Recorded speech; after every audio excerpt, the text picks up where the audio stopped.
optimistic that Lonnie will be able to play the I have no idea. They'll tell me, and then I'll know. Big question, Pop. What are the most significant changes you've seen in the league in your time as coach, in terms of just the way things are done and the way games are officiated? I've been doing this for 25 years, and you're going to ask me that in about 30 seconds. I'm supposed to answer you? I don't think so. I don't think so. No, that's too big for me. What do you like about the way the NBA is played now? Not much. You know, I think I've probably been doing it too long, but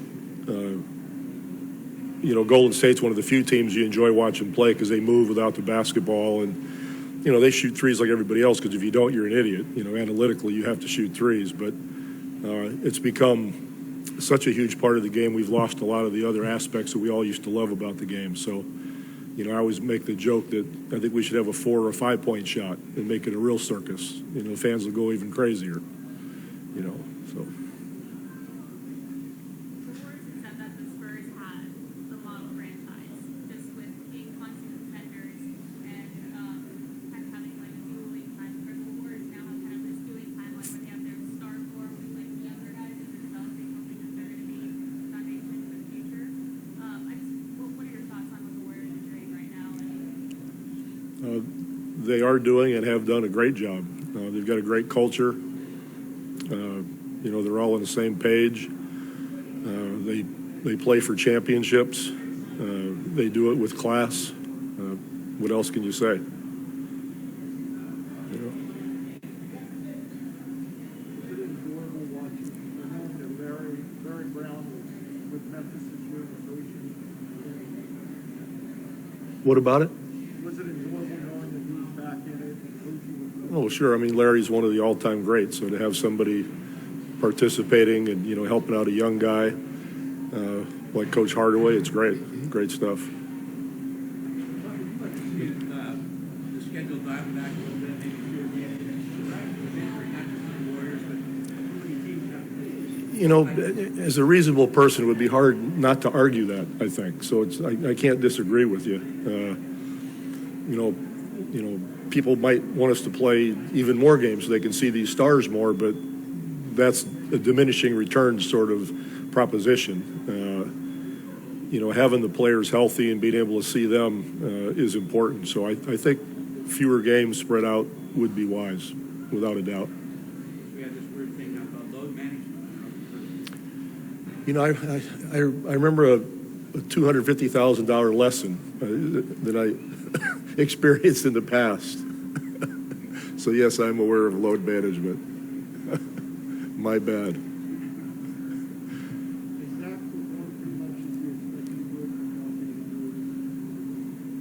Well, I didn't really know what to expect, to be honest with you. Somebody's been off for 2 years. You know, they just need a lot of time to get back to where they were. You know, it's not just confidence or rhythm. It's about every aspect of the game, probably. And he's doing the best job he can, you know, to fight through a lot. What changes for you? I mean, you in the past, you've always sort of made it a priority to keep Steph and play off the line. With Steph out, how does that change how you game plan? No, I don't have many.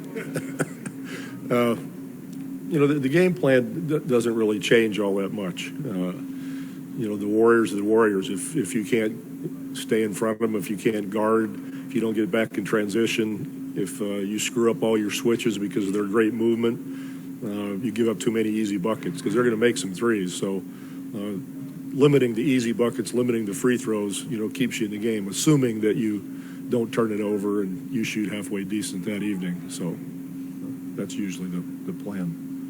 What are the things that make Draymond unique?